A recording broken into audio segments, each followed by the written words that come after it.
Ton prof d'histoire t'a menti sur la guerre du Vietnam. Pas forcément volontairement. Mais il t'a raconté une version propre, simplifiée, presque morale. Une guerre idéologique. Le communisme contre la liberté. Les dominos. La peur rouge. Parce que la vraie histoire de la guerre du Vietnam n'est pas écrite avec des balles ou des discours. Elle est écrite avec des chèques, des obligations et des déficits. Et ça, personne ne te l'a jamais expliqué. Regarde. On t'a appris que le Vietnam était une guerre lointaine, coûteuse en vies humaines, politiquement impopulaire. Vrai. Mais on ne t'a jamais dit que cette guerre a aussi mis l'économie américaine à genoux. Pas symboliquement. Littéralement. La guerre du Vietnam a coûté environ 168 milliards de dollars en argent des années 1960. Ça représente plus de 1300 milliards de dollars aujourd'hui. Oui, plus d'1 trillion. C'est plus que le PIB annuel de nombreux pays développés. À l'époque, c'était une somme inimaginable. Et pourtant, Washington a décidé de la financer sans augmenter les impôts de manière visible. Pense à ça. Une guerre massive. Des centaines de milliers de soldats. Du matériel. Des bombardements quotidiens. Et politiquement, ils promettent au public, vous ne paierez pas. Impossible. Ou du moins, impossible sans qu'en sait quelque chose de beaucoup plus grand. Tu as probablement entendu parler de la guerre du Vietnam comme d'un échec militaire. Mauvaise stratégie. Mauvaise décision. Mauvaise lecture du terrain. Tout ça existe, bien sûr. Mais voici la révélation que les manuels scolaires évitent soigneusement. La guerre du Vietnam a été un échec financier avant d'être un échec militaire. Et pire encore, elle a déclenché une réaction en chaîne qui a fini par détruire le système monétaire mondial tel qu'il existait depuis la Seconde Guerre mondiale. Oui, la guerre du Vietnam n'a pas seulement été perdue dans les jungles d'Asie du Sud-Est. Elle a été perdue dans les bilans comptables de Washington. Et les conséquences, tu les ressens encore aujourd'hui, même si tu ne le sais pas. Imagine un instant que tu sois un citoyen américain en 1965. Tu travailles. Tu paies tes impôts. Tu épargnes quelques dollars. Le dollar est stable. Il est aussi bon que l'or. Le monde entier lui fait confiance. Puis, sans que tu ne le vois venir, ton gouvernement commence à dépenser des milliards chaque mois pour une guerre à 13 000 kilomètres de chez toi. En 1965 seulement, les dépenses militaires liées au Vietnam explosent de 1 milliard de dollars à plus de 10 milliards de dollars par an en argent de l'époque. C'est une multiplication par 10. Et ce chiffre ne fait qu'augmenter. En 1968, au pic de la guerre, les États-Unis dépensent environ 30 milliards de dollars par an pour le Vietnam. Ça représente plus de 250 milliards de dollars aujourd'hui, chaque année. Chaque année. Et maintenant, pose-toi la vraie question. D'où venait cet argent? Parce qu'il ne tombait pas du ciel. Et il ne venait pas des poches des citoyens, du moins, pas directement. Voilà le point clé que personne ne t'explique. Pour financer la guerre du Vietnam, les États-Unis ont imprimé de l'argent. Pas symboliquement, pas métaphoriquement. Ils ont littéralement inondé le système mondial de dollars. Et à court terme, ça a fonctionné. Les armes sortaient des usines. Les soldats étaient payés. La machine tournait. Mais voici où ça devient vraiment intéressant. Le reste du monde regardait. Parce que depuis la fin de la Seconde Guerre mondiale, le dollar n'était pas juste une monnaie nationale. C'était la monnaie du monde. Chaque dollar pouvait, en théorie, être échangé contre de l'or à un taux fixe. Donc quand Washington imprime des dollars pour financer une guerre interminable, ce ne sont pas seulement les Américains qui prennent le risque. Ce sont tous les pays qui détiennent des dollars. La France, l'Allemagne, le Japon. Tous voient leurs réserves en dollars gonfler et leur confiance diminuer. Et là, une croyance très répandue s'effondre. La guerre du Vietnam était juste une guerre ratée. Faux. C'était une expérience financière géante menée sans le consentement du reste du monde. Personne ne leur a demandé s'ils voulaient financer cette guerre. Mais ils l'ont fait quand même en détenant une monnaie qui se dévaluait lentement sous leurs yeux. Et si tu penses que les dirigeants américains ne voyaient pas le problème, détrompe-toi. Ils savaient exactement ce qu'ils faisaient. Ils ont simplement parié que le système tiendrait assez longtemps. Voici un autre détail qu'on ne te dit jamais. Au même moment, le président Lyndon B. Johnson lançait des programmes sociaux massifs, la Great Society. Lutte contre la pauvreté. Éducation. Santé. Encore des milliards. Encore plus de dépenses. Donc récapitulons. Une guerre étrangère de plus en plus coûteuse. Des programmes sociaux ambitieux. Pas de hausse d'impôts significative. Tout ça reposait sur une seule chose, la confiance dans le dollar. Et cette confiance commençait à se fissurer. À ce stade, personne ne parlait encore de crise. Les journaux parlaient de batailles, de manifestations, de politique. Mais sous la surface, quelque chose de beaucoup plus dangereux était en train de se produire. Le monde commençait à comprendre que les États-Unis promettaient plus qu'ils ne pouvaient tenir. Pas militairement, financièrement. Et c'est là que la guerre du Vietnam cesse d'être une simple guerre. Elle devient le déclencheur silencieux d'un effondrement monétaire mondial. Parce que ce que peu de gens ont vu à l'époque, c'est que chaque bombe larguée au Vietnam affaiblissait un peu plus le système financier international.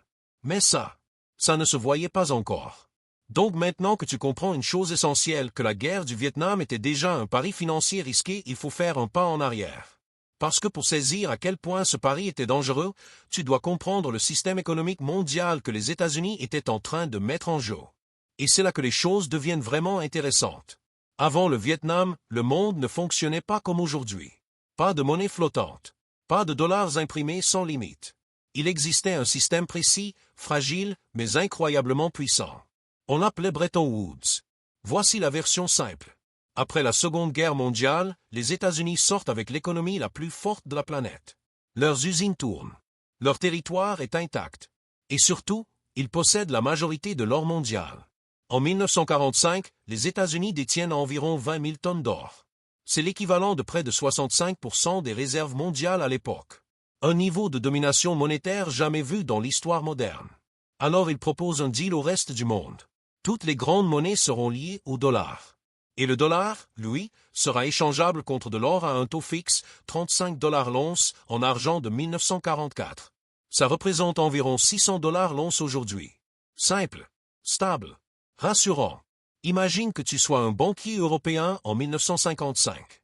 Tu reçois des dollars pour le commerce international. Tu dors tranquille, parce que tu sais qu'à tout moment, ces dollars peuvent devenir de l'or réel, physique. C'est ça, la confiance.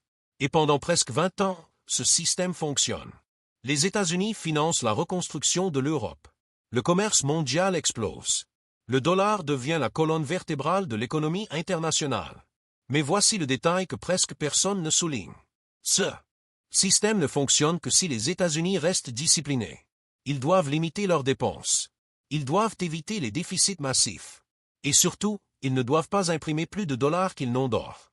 Et pendant un temps, ils respectent la règle. Puis arrive la fin des années 1950. Les États-Unis commencent à multiplier les engagements extérieurs. Bases militaires, alliances, interventions indirectes. Et chaque engagement coûte des dollars. Beaucoup de dollars. En 1958, les réserves d'or américaines atteignent encore environ 24 milliards de dollars en valeur de l'époque. Ça correspond à plus de 230 milliards de dollars aujourd'hui. Le système semble solide. Mais regarde ce qui se passe ensuite. Année après année, ces réserves commencent à fondre. Pas à cause d'une crise visible. Pas à cause d'un krach. Mais parce que le monde commence lentement à échanger ses dollars contre de l'or. Pourquoi? Parce que les dollars en circulation augmentent plus vite que l'or disponible. C'est là que le Vietnam entre discrètement dans l'histoire. Pas encore comme une guerre majeure, mais comme une ligne de dépenses permanente. Au début des années 1960, les États-Unis financent déjà des conseillers militaires, du matériel, des opérations spéciales. Pas assez pour alarmer le public, mais assez pour inquiéter certains économistes. Voici une croyance très répandue. Le système Bretton Woods était solide. Faux. Il était équilibré, pas invincible. Et le moindre choc prolongé pouvait le déséquilibrer. Maintenant, imagine que tu sois un responsable financier français en 1964. Tu observes les chiffres. Les déficits américains augmentent. Les dépenses militaires aussi. Et tu te poses une question simple. Est-ce que les États-Unis pourront vraiment honorer leurs promesses d'or si tout le monde se présente en même temps? Cette question, beaucoup de pays commencent à se la poser. Charles de Gaulle, par exemple, ne se contente pas de poser la question. Il agit. À partir du milieu des années 1960, la France commence à convertir massivement ses dollars en or. Pas symboliquement, physiquement. Des bateaux quittent New York avec de l'or à destination de l'Europe. Chaque expédition est un signal. Un avertissement silencieux. Et les chiffres parlent d'eux-mêmes. Entre 1958 et 1968, les réserves d'or américaines passent d'environ 24 milliards de dollars à moins de 12 milliards en argent de l'époque. C'est une chute de moitié. Une division par 2 en 10 ans. En dollars d'aujourd'hui, on parle d'une baisse de plus de 120 milliards de dollars en valeur réelle. Et rappelle-toi, pendant tout ce temps, la guerre du Vietnam s'intensifie.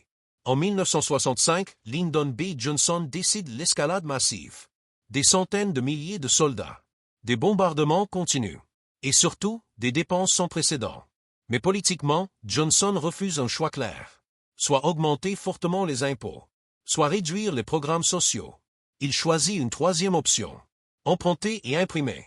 Voilà la vérité que les manuels ne soulignent jamais. La guerre du Vietnam n'a pas été financée par des sacrifices visibles. Elle a été financée par la dilution lente du dollar. Et cette dilution ne touche pas immédiatement le citoyen américain. Elle touche d'abord le reste du monde. Voici un autre exemple concret. En 1967, le déficit de la balance des paiements américaine dépasse 3 milliards de dollars en argent de l'époque. Ça représente plus de 28 milliards de dollars aujourd'hui. Un chiffre énorme pour un système censé être stable. Les partenaires commerciaux commencent à comprendre que quelque chose cloche. Trop de dollars. Pas assez d'or. Et maintenant, ajoute à ça une guerre qui s'annonce longue. Pas une intervention rapide. Pas une victoire éclair. Mais un conflit sans fin clair.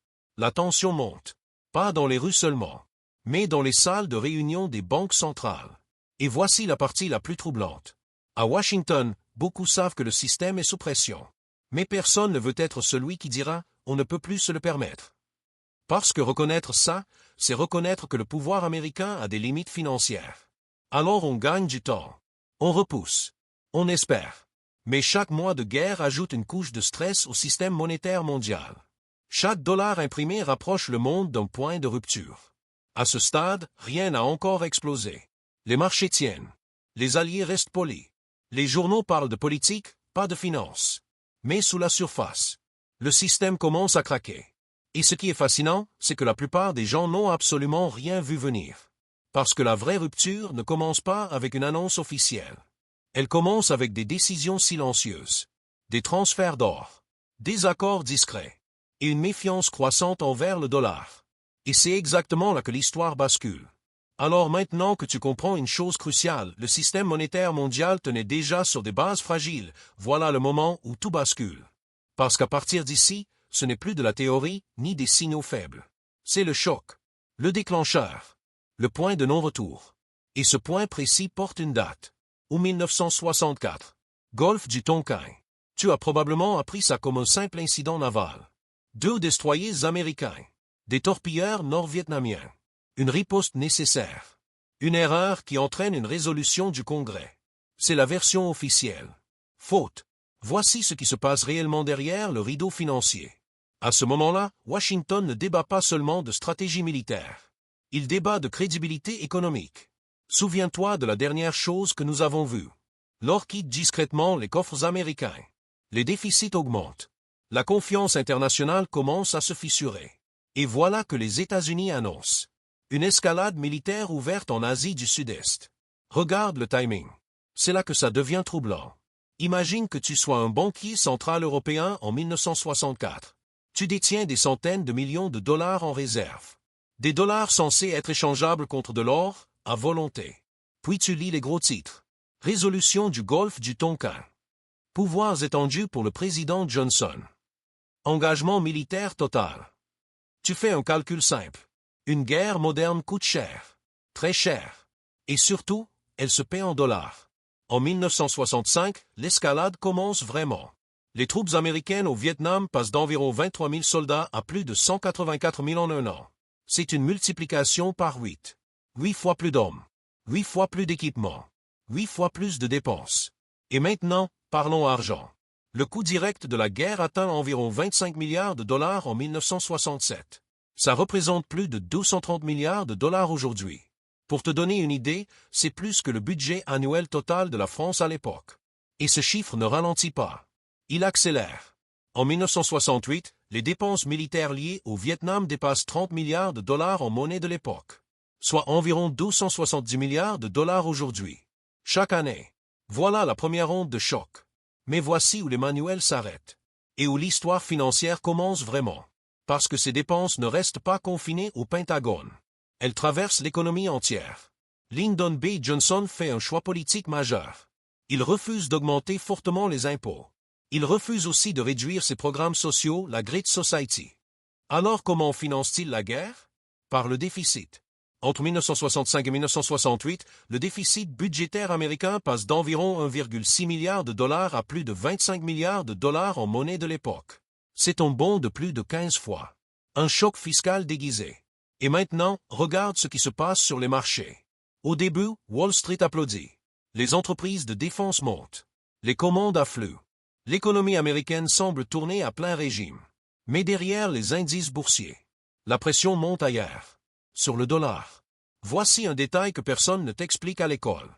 Les marchés d'échange ne paniquent pas tout de suite. Les banques centrales, si.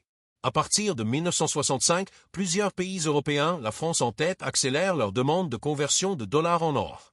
Pas par idéologie. Par prudence. Les chiffres sont sans appel. Entre 1965 et 1968, les réserves d'or américaines chutent d'environ 13 milliards de dollars à moins de 10 milliards en monnaie de l'époque. C'est une perte d'environ 3 milliards de dollars d'or, soit plus de 28 milliards de dollars aujourd'hui. Et rappelle-toi, ces pertes se produisent pendant que les États-Unis dépensent à un rythme jamais vu. Maintenant, ajoute une autre variable. Le pétrole. Contrairement à une idée répandue, le choc pétrolier n'attend pas 1973 pour montrer ses premiers signes. Dès la fin des années 1960, la demande militaire fait grimper la consommation. Le prix du baril reste officiellement stable, autour de 3 $ le baril en 1968, ce qui équivaut à environ 25 $ aujourd'hui. Mais les contrats militaires, deviennent plus chers. Le transport, la logistique, les assurances, les courriels explosent bien avant que le public ne le voie. Maintenant, laisse-moi te donner un exemple précis. Robert McNamara, secrétaire à la Défense, ancien président de Ford Motor Company, un homme obsédé par les chiffres. En 1967, ses propres rapports internes montrent que la guerre est économiquement intenable. Les coûts augmentent plus vite que les gains stratégiques. Les ressources se vident. Mais politiquement, reculer serait admettre une erreur monumentale. Et financièrement, ce serait admettre que le dollar n'est plus aussi solide qu'annoncé. Alors il continue. Et pendant que les journaux parlent de batailles et de cartes militaires, l'argent commence à changer de main. Les banques américaines prêtent davantage à l'étranger. Les dollars circulent partout. Mais l'or, lui, ne revient pas. C'est là que la tension devient insoutenable. Imagine maintenant que tu sois un simple citoyen américain en 1968. Tu vois l'économie tourner. Les salaires augmentent légèrement. Les magasins sont pleins. Mais les prix commencent à grimper. L'inflation passe d'environ 1,6% en 1965 à plus de 4,7% en 1968. C'est presque un triplement en 3 ans. Et personne ne te dit pourquoi. On parle de protestation. On parle de culture. On parle de politique. Mais personne ne te dit que la guerre commence à ronger la monnaie elle-même. Voici la révélation clé. Le Vietnam n'a pas seulement été une guerre militaire. C'était une guerre contre l'équilibre financier mondial. Chaque mois de combat signifiait plus de dollars imprimés. Chaque dollar imprimé signifiait moins de confiance internationale. Et chaque perte de confiance rapprochait le système d'un effondrement. Mais voici la partie la plus sombre. Les décideurs le savent. Dès 1968, plusieurs mémos internes évoquent explicitement un risque de crise monétaire internationale. Pas hypothétique, imminente. Et pourtant, ils continuent. Pourquoi? Parce qu'arrêter la guerre aurait déclenché la crise immédiatement. Alors ils préfèrent la repousser. Gagner du temps. Et c'est là que tout s'enchaîne. Manifestations massives. Assassinats politiques. Économie sous tension. Richard Nixon arrive au pouvoir en 1969 avec un héritage empoisonné. Une guerre coûteuse. Un dollar affaibli. Et un système monétaire mondial au bord de la rupture. Mais le public ne voit toujours pas le lien. On parle de morale. On parle de stratégie. On parle de géopolitique. On ne parle jamais d'argent. Et pourtant, c'est l'argent qui dicte désormais le rythme. Parce que la guerre a dépassé un seuil invisible. Un seuil où elle ne menace plus seulement des vies, mais la structure même du système financier mondial. Alors retiens bien ceci. Le déclencheur n'a pas été une seule bataille, ni un seul discours. Le déclencheur, c'est le moment où le monde a compris que les États-Unis ne pouvaient plus à la fois faire la guerre et tenir leurs promesses monétaires. Et à partir de là, tout devient inévitable. À ce stade, une illusion persiste encore. L'illusion que la guerre du Vietnam est simplement une erreur stratégique. Un mauvais calcul militaire. Un bourbier politique. Mais si tu t'arrêtes là, tu passes à côté de l'essentiel. Parce qu'une guerre ne se maintient pas pendant plus d'une décennie uniquement par idéologie. Elle se maintient parce que quelqu'un y gagne. Et pour comprendre pourquoi le Vietnam n'a jamais vraiment pu s'arrêter, il faut arrêter de regarder la jungle et commencer à suivre l'argent. Revenons à Washington, milieu des années 1960. Officiellement, la guerre coûte cher. Officieusement, elle devient une machine économique autonome. Des milliers de contrats sont signés. Pas dans le secret absolu, mais loin du regard du public. Construction de bases, routes, ports, pistes d'atterrissage, hôpitaux militaires, dépôts de carburant. Et là, un nom revient sans cesse. Brown & Root, une entreprise texane de construction et d'ingénierie, filiale de Halliburton. Entre 1965 et 1972, Brown & Root obtient des milliards de dollars de contrats au Vietnam, sans appel d'offres compétitif classique, sans réel contrôle parlementaire. Elle construit pratiquement l'infrastructure entière de la présence américaine en Asie du Sud-Est, pendant que les soldats combattent. Brown & Root facture. Mais la construction n'est qu'un début. Regarde maintenant l'armement. Chaque hélicoptère abattu doit être remplacé. Chaque char endommagé doit être réparé. Chaque munition tirée doit être produite à nouveau. Bell Hélicoptère devient un pilier central. Le UH-1 symbole de la guerre, est produit à des milliers d'exemplaires. General Dynamics, Lockheed, North American Aviation. Leur chiffre d'affaires explose. Entre 1965 et 1968, les dépenses militaires américaines passent d'environ 50 milliards à plus de 80 milliards de dollars par an, monnaie de l'époque. Une augmentation de plus de 60% en 3 ans. Ce n'est plus un effort de guerre. C'est une économie de guerre. Et maintenant, regarde un détail encore plus sombre. La chimie. Dow Chemical. Le nom apparaît rarement dans les discours officiels. Mais au Vietnam, il devient incontournable. Agent orange. Défoliant. Produits chimiques utilisés à grande échelle.